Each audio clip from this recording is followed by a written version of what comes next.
jamaa ambaye anaitwa kinara kwenye bunge ama chief whip, huyu wakati tunafanya mikakati ya serikali, yeye ndo kazi yake kuhakikisha kwamba kila mbunge amefika kwenye bunge, na yeye ndo ameshikilia Kenya Kwanza upande wa Kisii. Mnataka kuona huyu kijana? Mnataka kumuona?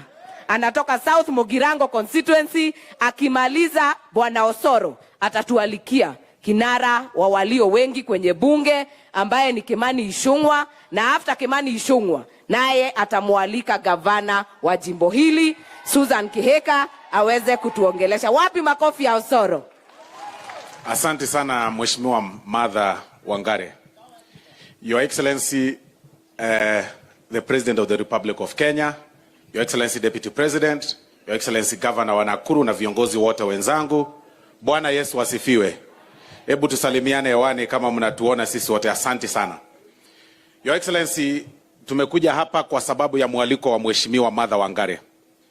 Nichukue kwanza fursa hii kukongratulate watu ya Gilgil kwa kumchagua mama shupavu, mama mwerevu, mama ambaye anajua kazi, mama anajua kunetwork. Mimi nimetoka sehemu ya Kisii kule deep hadi mpaka hapa. Although nilipotea njia, Mheshimiwa Martha ulinieleza ya kwamba okay, asante. Mheshimiwa Martha, wakati uliniambia ni Gilgil, mimi nilifikiria ni Gilgil town.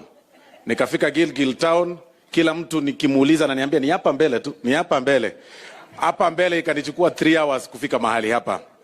Na kwanza nikukongratulate kwanza kwa sababu hii program wabunge wengi ama viongozi wengi wakipewa fursa kama hii wangeiweka kwenye town.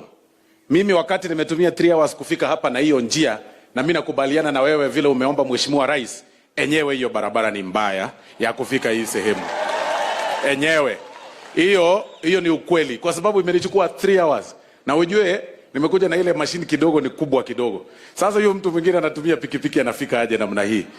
Sasa unapata pengine inakuwa safari ngumu kufika hii sehemu. Kwa hivyo Mheshimiwa Martha, congratulations kwa hii project ambayo umejenga, na umeijenga reserve ndani kabisa ndio watu wa hii area pia waweze kupata.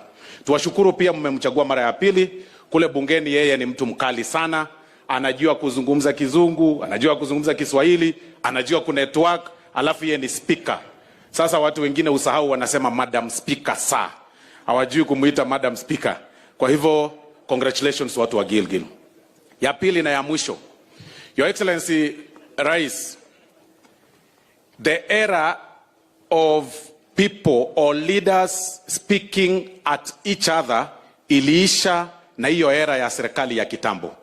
Wakati tunakosana, wakati tunakuwa na maoni tofauti, era ambayo tuko nayo sasa hivi is speaking with each other. Ukiangalia vizuri utakumbuka kwamba umeona viongozi wa upinzani wakikashifu sana ya kwamba wewe ulikutana na viongozi wengine jana State House. Ulikutana na Chief Justice, ulikutana na Speaker. Viongozi wa upinzani wanapinga hata hiyo. Tunataka kuambia viongozi wa upinzani kwamba ni ukweli kazi yenu ni kupinga, lakini msipinge kila kitu. Sio zote za kupingwa. Nyumba zikijengwa mnapinga. Barabara zikilimwa mnapinga. Watu wakizungumziana mnapinga. Sasa mnataka nini? Tuache kuzungumza, we stop the president aache kuzungumza na viongozi, aanze kufanya vile serikali ya kitambo ilikuwa inafanya. Ya kwamba ukikosea kidogo wakati maoni inakuwa tofauti, unanyang'anywa askari, unakatiwa budget, unafukuzwa, unashikwa, unawekwa ndani. Mheshimiwa Rais ameraise issue ya corruption in the judiciary. Badala yake kusema kutumia sheria vibaya, kutumia nguvu vibaya ya kwamba aseme tutakatia hawa funds ama tutawanyang'anya polisi, akasema we sit down and talk. Na hii corruption in the judiciary is real. Hata leo hapa Nakuru mahali tuko leo sasa hivi, jana kulikuwa na watu ambao wameshtakiwa for fraud hapa Nakuru County. Watu ambao wamegrab shamba, alafu wameenda wamefake documents, wamefanya fraud, wamefanya forgery, wameshikwa na polisi, wamepelekwa kotini kwa sababu waligrab shamba wakaweka hospitali inaitwa sijui War Memorial. Wameshikwa na hiyo koti, wamepelekwa kule, wamewekwa kwa dock. Koti imesema wamechukua plea. Haya, leo watu wameenda hiyo koti, hiyo koti kwa sababu wako na pesa. Wameenda wamepata order ya kusema kwamba hata kama hizi documents zenu ni forgery, mfunguliwe hiyo hospitali. Kwa sababu wako na pesa, kwa sababu pengine ni wazungu, kwa sababu pengine ni watu wakubwa. Sasa jana yule mtu ambaye alishikwa akashtakiwa for fraud na leo amepewa order ya kuendelea kule mbele. Sasa tukiuliza namna hiyo, tukiambiwa sasa kuna maneno ya corruption kule kotini, mnasema ya kwamba tusizungumze namna hiyo. Mheshimiwa Rais akiambia Chief Justice corruption iko kule, amtake tena tuseme namna hiyo. There is no way we can move this country kama hatuwezi simamisha hiyo corruption ambayo iko kule judiciary. Hata hii barabara ambayo mnasema ijengwe, mtu ataenda kotini tu alipe, aseme hii barabara imepita kwangu, kando ya kwangu, apate order, akuja aseme ya kwamba barabara isilimwe. Hivyo ndio wamefanya the other counties kila mahali. Hata hii maneno mnasema ya housing ambayo tumeanza kufanya, hii mjengo imejengwa na vijana. Kuna mtu wa kutengeneza stima, kuna mtu wa kuweka floor, au ni vijana wamefanya kazi. Mtu anaenda kotini, ana bribe judge, anapata order ya hiyo area ya Kisumu ya kusimamisha mjengo ambayo inajengwa Nakuru. Sasa order inatumika kutoka Kisumu, inasimamisha mjengo ya Nakuru because of corruption. Your Excellency, some of these illegal orders should not be obeyed, should not be followed. Order ya kusimamisha vitu ambazo zinasaidia mwananchi, mimi nakubaliana na wewe, we ignore them. Sisi tuendelee kufanya kazi pamoja bila upendeleo yoyote. Kwa hivyo Your Excellency, sitaki kusema mengi.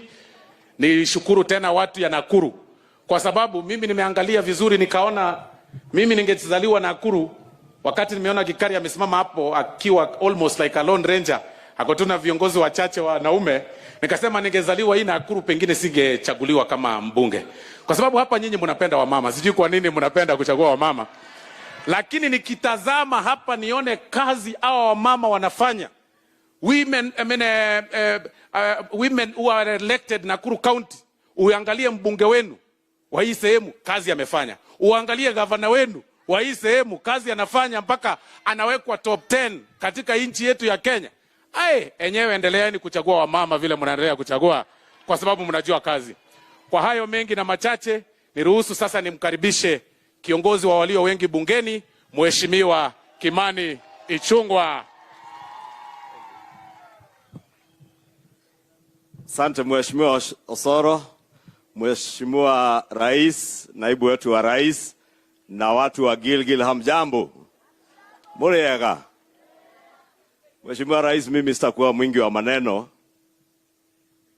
lakini kwanza ukinikubalia